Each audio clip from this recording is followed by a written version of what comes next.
All right, you guys, we are getting close to the end of this holiday physique series. I hope you guys have enjoyed it. We are here with video 9, and it has to do with planning. This is so important. Videos 9 and 10 are probably my most important tips. So make sure you watch this video and don't miss tomorrow's video either. So we've covered a lot of these things in previous videos, but I'm gonna sum it all up here and how you plan your workouts and your meals for the whole holiday season. First off, we're gonna be looking at your weekly plan. Okay, first thing you ask yourself, how many events do I have this week? If you have one event, easy. You just make that your weekly cheat meal, you eat according to plan throughout the week, and you move on. Maybe you have 2 events that week, okay?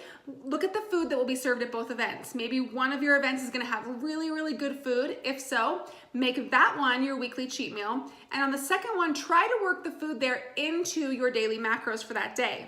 And keep in mind, there may be some parties that you go to where you just don't really care about the food and you don't have to eat anything. That's totally fine.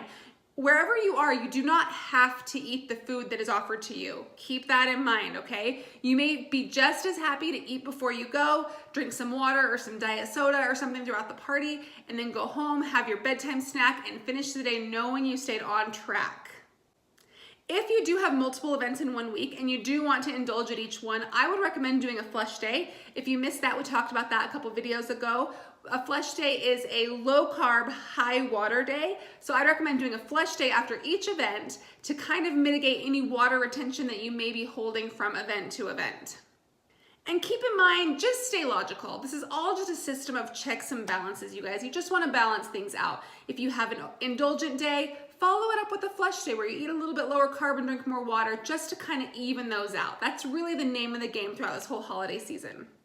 All right, now let's look at our daily plan. So especially on days when you have parties or events, you do not want to miss your workout if you can at all help it.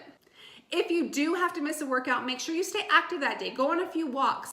If you go out and just walk for a mile or 15 minutes or so after each meal, you're gonna feel so much better, more in control, more mindful, and you'll be more apt to make good choices.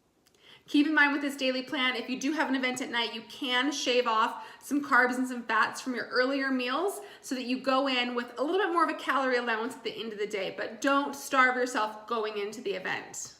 So those are my main tricks. I want you to look at your week in advance and then break it down by each day and just kind of take one day at a time. Remembering it's all a system of checks and balances, and you just want to balance out at the end so you have a balanced, healthy, and happy holiday season. I've got the top tip tomorrow for you guys, so don't miss that. I will see you then.